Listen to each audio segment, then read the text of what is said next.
நாளைக்கு வந்து எங்களை கேட்க கூடாது. நீங்க போய் முன்ன போனல இப்ப என்னாச்சு வீட்டுக்கிட்டே இது வந்துருச்சுன்னு சொல்லக்கூடாது. சரிங்கம்மா, எல்லாத்தையும் நான் பேசுறேன். சரியா? இந்த தேர்தலில் தமிழக வெற்றி கழகம் வென்ற வெற்றிங்கிறது சாதாரண வெற்றி இல்லை, ஒரு சரித்திரத்தில் இடம் பிடிக்கக்கூடிய அளவுக்கு அந்த அளவுக்கான ஒரு சாதனை பெற்ற வெற்றி. 50 வருடங்களுக்கு ஒரு முறை நிகழக்கூடிய ஒரு சாதனையாக இது நிகழ்ந்திருக்கிறது. பார்த்துருப்பீங்க, இந்த தொகுதியில் மட்டும் இல்லை, எல்லா தொகுதியிலும் தமிழ்நாடு ஃபுல்லாக மற்ற கட்சிகள் எதை வச்சு தேர்தலை சந்திச்சாங்க, நாம் எதை வச்சு தேர்தலை சந்தித்தோம். மக்கள், நான் திரும்ப திரும்ப சொல்கிறது இதுதான், இந்த மண் பெரியார் மண்.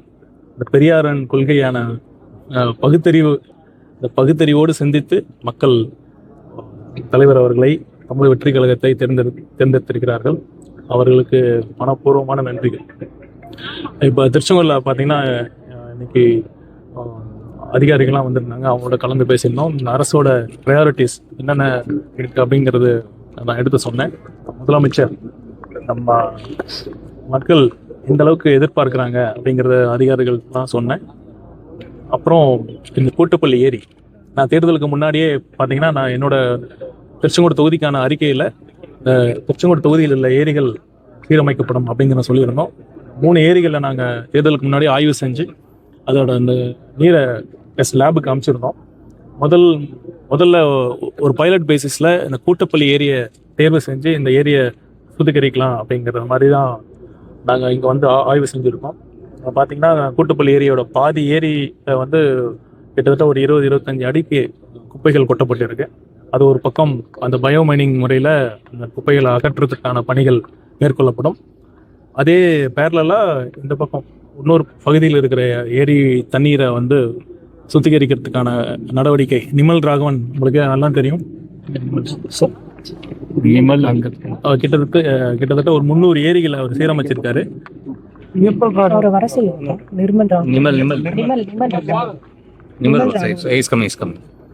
ஸோ இவரோட நிமல் ராகவனோட உதவியோட, தமிழக வெற்றி கழகத்தின் நிர்வாகிகளோட பங்களிப்போட இந்த ஏரியை தூய்மைப்படுத்தும் பணியும் பேரலாக நடக்கும். இங்கே இருக்கிற குப்பைகள் அகற்றும் பணியும் சைமல்டேனியஸாக நடக்கும். அது மட்டும் இல்லாமல் இங்கே இருக்கிற திருச்செங்கோடு பகுதியில் இருக்கிற முக்கிய பிரச்சனைகள் அதை பற்றி இன்னைக்கு அதிகாரிகளோட பேசணும். கலெக்டர் இருந்தாங்க, மற்ற அதிகாரிகள்லாம் இருந்தாங்க. பார்த்திங்கன்னா மழை காலம் வரப்போகுது. இங்கே இருக்கிற மழை காலத்தில் சாலையில் ஃபுல்லாக எவ்வளோ மழைநீர் தேங்கிச்சுன்னு பார்த்துருப்போம். அதற்கு என்ன தீர்வு காணப்பட வேண்டும் அப்படிங்கிறத பற்றியும் நான் ஆலோசித்தோம். விரைவில் திருச்செங்கோடு மக்களுக்கு ஒரு நல்ல செய்தி வரும், கண்டிப்பாக நல்லது செய்யும். சார், தமிழக முதலமைச்சர் அவர்கள் வந்து இப்போ நீங்கள் அமைச்சராக பொறுப்பேற்று இருக்கீங்க, உங்கள்கிட்ட என்ன சொல்லி அனுப்பிச்சிருக்காரு? உங்கள் தொகுதியில் போய் நீங்கள் என்ன பார்க்கணும், மக்களோட எப்படி பழகணும், இது மாதிரி என்ன உங்களுக்கு அறிவுரை சொல்லியிருக்காங்க? தலைவர் பொறுப்பேற்ற பிறகு முதல்ல சொன்னது என்னென்னா, தமிழக மக்கள் மிகுந்த எதிர்பார்ப்போடு இருக்காங்க. பார்த்திங்கன்னா மற்ற எல்லாத்தையும் கட்சிகளும் புறந்தள்ளிட்டு தமிழக வெற்றி கழகத்தை தேர்ந்தெடுத்திருக்காங்கன்னா மக்கள் அந்தளவுக்கு ஒரு எதிர்பார்ப்பு இருக்காங்க. இது பெரிய பொறுப்பு, இது பதவியின் தயவுசெய்து யாரும் நம்ப வேணாம். இது பொறுப்பாக நீங்கள் எண்ணி மக்களுக்காக உண்மையாக வேலை செய்யணும். ஏற்கனவே சொன்ன மாதிரி ஒரு கரப்ஷன் ஃப்ரீ, ஊழலற்ற ஒரு நிர்வாகத்தை நான் கொடுக்கணுங்கிறது தான் தலைவரோட லட்சியம். அவருக்கு சொன்னார்ல, அவரும் ஊழல் பண்ண மாட்டார், பண்ணவும் விட மாட்டாங்கிறதுல ரொம்ப தெளிவாக இருக்காரு. 1000 ரூபா இன்னும் வரலையா? 1000 வந்து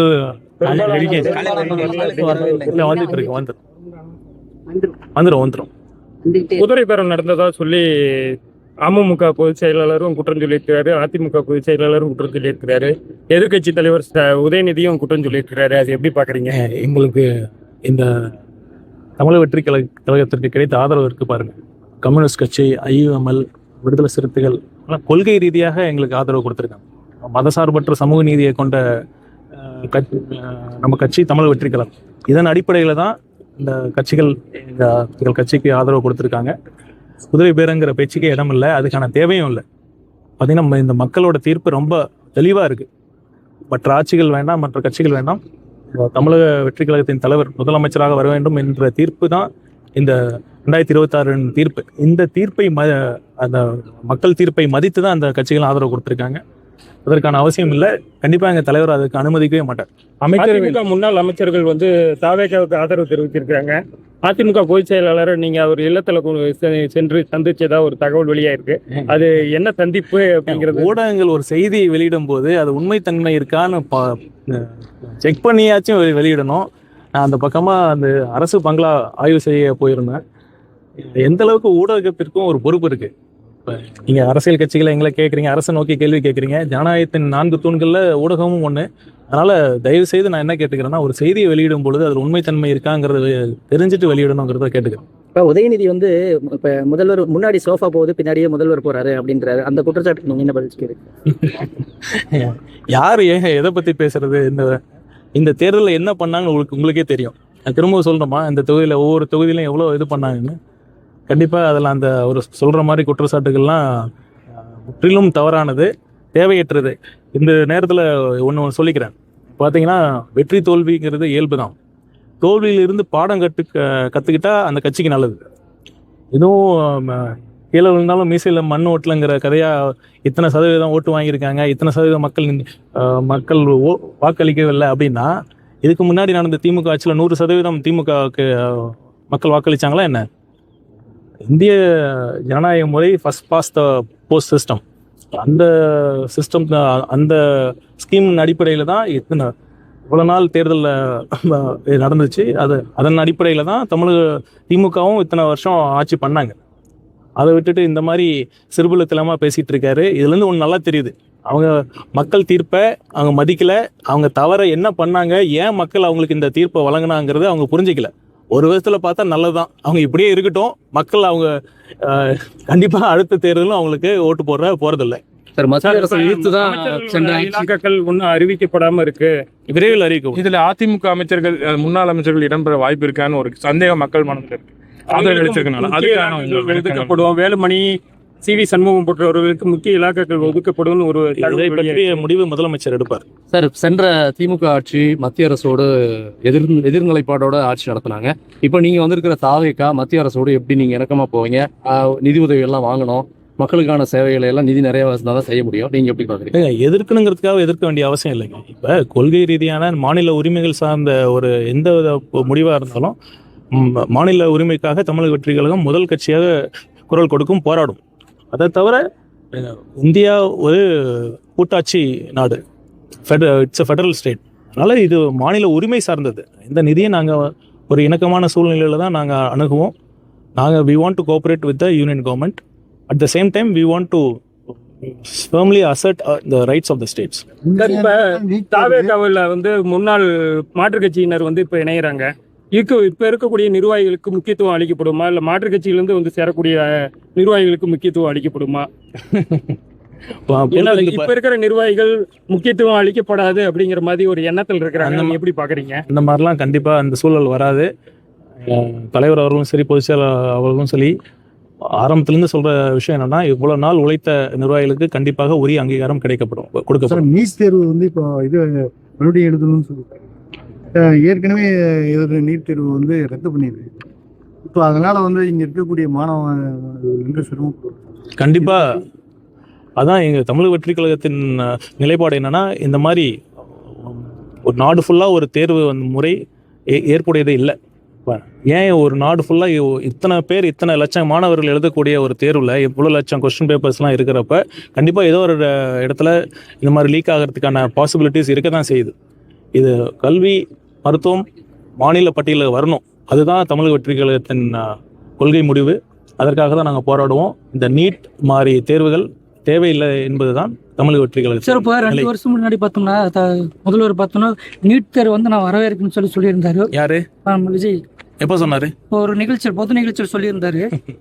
செக் பண்ணிட்டு அப்படிலாம் இல்லை சொல்லியிருந்தாரு. இப்போ பார்த்தோம் நீட் தேர்வு எதிர்ப்பு தெரிவிச்சு நீக்கணும்னு சொல்லி கடிதம் எழுதியிருக்காரு. கேளுங்க, மற்றவங்களை கேளுங்க, யாராச்சும் நீட் வேணும்னு சொன்னாங்களான்னு கேளுங்க. இல்ல, இது தவறான செய்தி. எப்பவுமே ஒரு நீட் வேணுங்கிற சொல்லவே கிடையாது.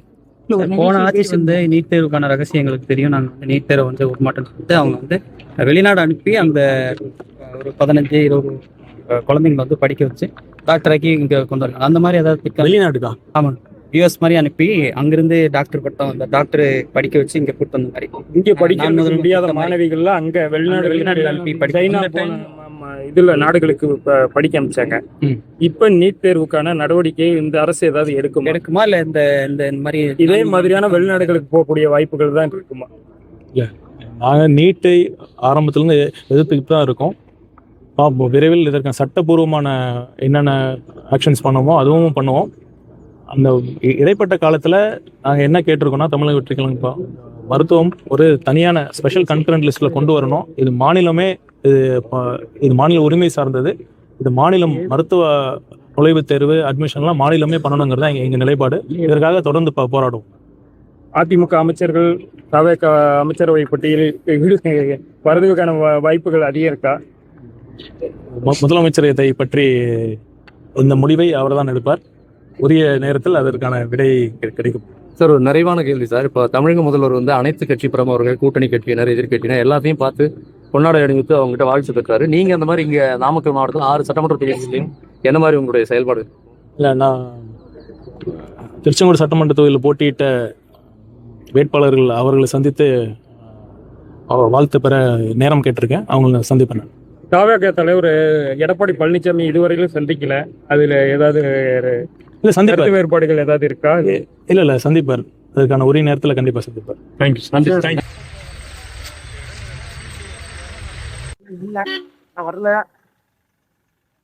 அதான் வருது அந்த வண்டி நல்ல வண்டி எல்லாத்தையும் இல்லைப்பா கேட்குறாங்க. ஆமா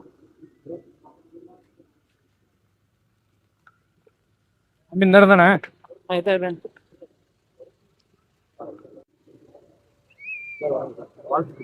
தூபத்தி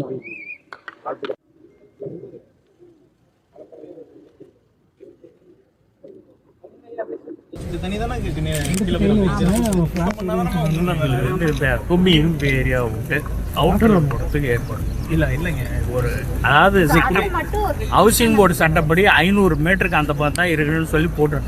இது வரதுனால என்ன பாதிப்பு வரும்னு நினைக்கிறேன் சார்? குடியிருப்பு ஸ்மெல் வந்தாலும் நாளைக்கு வேற ஏதாவது ஸ்மெல் வருங்களா? சரியா பண்ணிருக்க மாட்டாங்க. சரியா பண்ண அது வந்து நாங்க எல்லாத்துக்குமே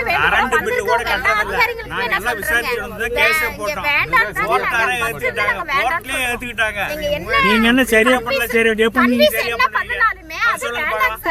எந்த முறையில சரியா பண்ணுவீங்க அதை சொல்லுங்க, எங்களுக்கு விளக்குங்க. ஒரு கூட்டம் போடுறாங்க, கோயில்ல கூட்டம் போடுறாங்க, கூட்டப்பள்ளி ஏரியா மக்கள்லாம் வச்சுட்டு நம்ம என்னன்னு பேசுவோம். கருப்பா போயிருச்சு சார். ஸ்மெல் வந்தது எஸ்டிபினாலயா? இல்ல கொஞ்ச நாளா ஸ்மெல் ஜான்சன் சாயல் தண்ணி வந்து ஏரி எவ்வளவு பெரிய ஏரிங்க சார். ஏரி எங்க வீடு இங்க தான் சார். என்ன சொல்றேன்னா, கூட்டப்பள்ளி மக்கள்லாம் ஒரு இடத்துல நம்ம சார், நம்ம மக்களுக்கு ஒரே எங்களோட வேண்டுகோள் என்னன்னா, ஏரியில் இருக்க ஆக்கிரமிப்பு அகற்றி கொடுங்க சார். இங்க கீழே 25 அடி குப்பை இருக்குது, இது எடுத்து கொடுங்க சார், போதும். மற்றபடி இந்த கடையில் வரனால எங்களுக்கு எந்த பிரச்சனையும் இல்லை.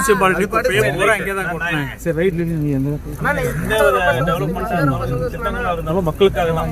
சரியா? மக்கள் மேல கண்டிப்பா இது பாதிங்க. எல்லாரும் மனசுல இருக்கிறத நம்ம பேசலாம், பேசிட்டு ஓப்பனா கேட்டுக்கலாம். கேட்கிறேன், உங்களுக்கு வேணாலும் அதை பார்த்துக்கலாம். சொல்லுங்க, நானே கூட்டம் போடுறேன், எல்லாமே கண்டிப்பா போடுவோம், பேசுவோம். எஸ்டிபிக்கு என்ன கொஞ்சம் நான்ஸ் இல்லைங்க சார், அதெல்லாம் ஃபாலோ பண்ணி பண்ற மாதிரி தான் பண்ணலாங்க சார். ஆனா அதுக்கு இந்த இடம் சூட்டபிள் இல்லைங்க சார். தம்பி, அந்த நான்ஸ் எதுவுமே உங்களுக்கு கட்டாயமா திணிக்கிறதுலாம் இந்த அரசு கிடையாது. மக்களுக்காக தான். சரிங்களா? உங்க முழு திருப்தியா உங்களுக்கு எல்லாம் எக்ஸ்பிளைன் பண்ணி எல்லாரும் நல்லது செய்வீங்க, எல்லாம் சேர்ந்து ஓட்டு போட்டிருக்கோம். ஆனா நீங்க அதுக்கு தகுந்த மாதிரி நீங்க பண்ணுங்க. வந்திருக்கீங்க சார். எல்லாத்தையும் எதிர்ப்பு தெரிவிச்சுட்டு நாங்க வந்திருக்கோம் இந்த கட்சிக்காக.